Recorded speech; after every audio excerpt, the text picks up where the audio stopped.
بسم اللہ الرحمن الرحیم نحمدہ و نصلی علی رسولہ الکریم اما بعد۔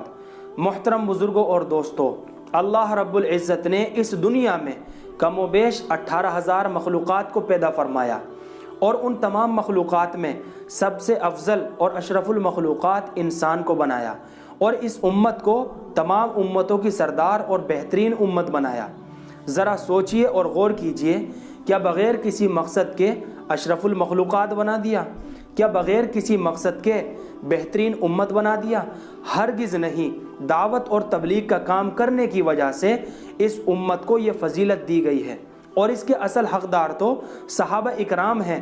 ہمیں تو یہ فضیلت مفت میں مل گئی، لیکن اس کا حق ادا کرنے کی کوشش کیجیے۔ میرے بھائیوں، اللہ رب العزت اپنے قرآن کریم کے اندر ارشاد فرماتا ہے، وَمَا خَلَقْتُ الْجِنَّ وَالْإِنسَ إِلَّا لِيَعْبُدُونَ، کہ ہم نے جنات اور انسان کو صرف اپنی عبادت کے لیے پیدا فرمایا ہے۔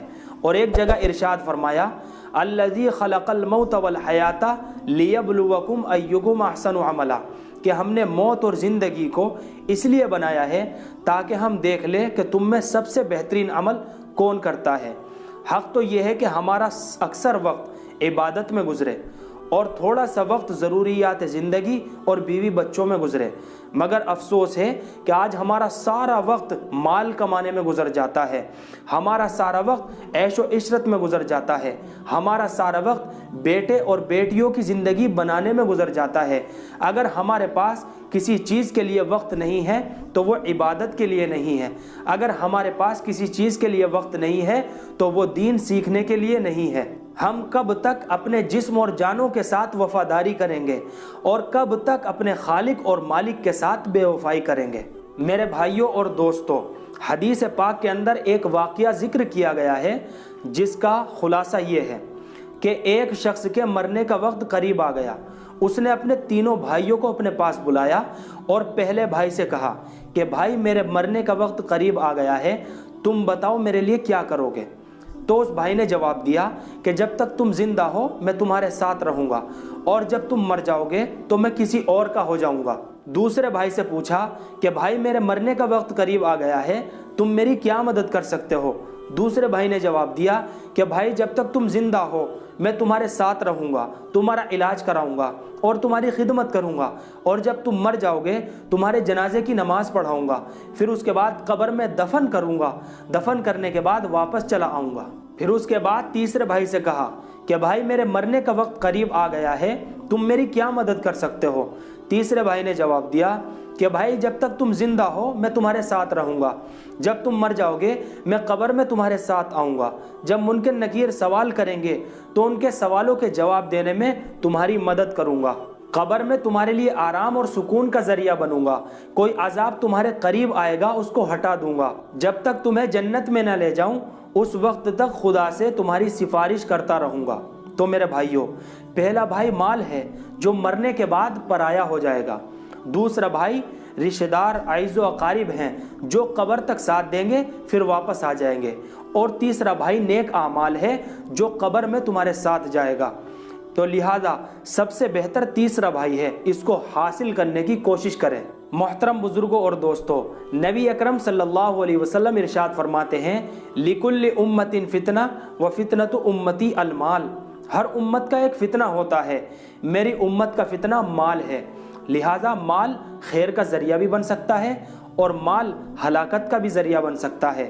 اگر ہم حلال طریقے سے کمائیں گے اور حلال چیزوں میں خرچ کریں گے تو مال خیر کا ذریعہ بنے گا، اور اگر ہم حرام طریقے سے کمائیں گے اور حرام چیزوں میں خرچ کریں گے تو مال ہلاکت کا ذریعہ بنے گا۔ اس لیے ضرورت کے مطابق ہی مال کمائیے، حرص اور لالچ میں نہ جائیے۔ زیادہ مال والا دوسروں کے مقابلے میں 500 سال بعد جنت میں جائے گا، کیونکہ مال والا حساب و کتاب دینے میں مشغول اور پریشان رہے گا۔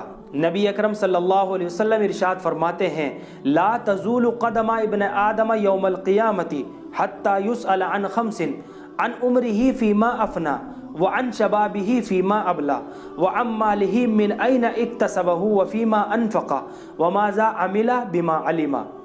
اس حدیث پاک کے اندر اللہ کے نبی صلی اللہ علیہ وسلم ارشاد فرماتے ہیں کہ قیامت کے دن آدم کی اولاد کے پیر اپنی جگہ سے اس وقت تک نہیں ہٹیں گے جب تک 5 سوالوں کے جوابات نہ دے دے۔ نمبر 1، اپنی عمر کس چیز میں لگائی؟ نمبر 2، اپنی جوانی کس چیز میں صرف کی؟ نمبر 3، مال کہاں سے کمایا؟ نمبر 4، مال کہاں پر خرچ کیا؟ نمبر 5، اپنے علم پر کیا عمل کیا؟ الغرض اللہ رب العزت کے پاس ایک ایک لمحے کا حساب و کتاب ہوگا، بالخصوص جوانی کا، کیونکہ اللہ رب العزت کو جوانی کی عبادت بہت ہی زیادہ محبوب اور پسندیدہ ہے۔ اسی طرح مال کا بھی حساب و کتاب ہوگا، اس لیے مال حلال طریقے سے کمائیے اور حلال چیزوں میں ہی خرچ کیجیے۔ تو میرے بھائیوں، جس طرح انسان مال کی محبت میں اندھا ہو کر اپنی آخرت کو برباد کر دیتا ہے، اسی طرح دنیا کی محبت میں ملوث ہو کر اپنی آخرت کو بھی تباہ اور برباد کر دیتا ہے۔ نبی اکرم صلی اللہ علیہ وسلم ارشاد فرماتے ہیں، الدنیا جیفا وطالبها کلاب، دنیا مردار ہے اور اس کے طلب کرنے والے کتے ہیں۔ نبی اکرم صلی اللہ علیہ وسلم نرم مزاج ہونے کے باوجود بھی اتنے سخت الفاظ استعمال کیے ہیں، اس سے آپ بخوبی اندازہ لگا سکتے ہیں کہ دنیا سے محبت کرنا کتنا سخت ناپسندیدہ عمل ہے۔ میرے بھائیوں، خدا کی قسم، ایک دل کے اندر 2 محبتیں ہرگز جمع نہیں ہو سکتی، یا تو اللہ کی محبت ہوگی یا پھر دنیا کی محبت ہوگی۔ جس دل کے اندر اللہ کی محبت ہوگی اس دل کے اندر دنیا کی محبت ہرگز نہیں ہو سکتی، اور جس دل کے اندر دنیا کی محبت ہوگی اس دل کے اندر اللہ کی محبت ہرگز نہیں ہو سکتی۔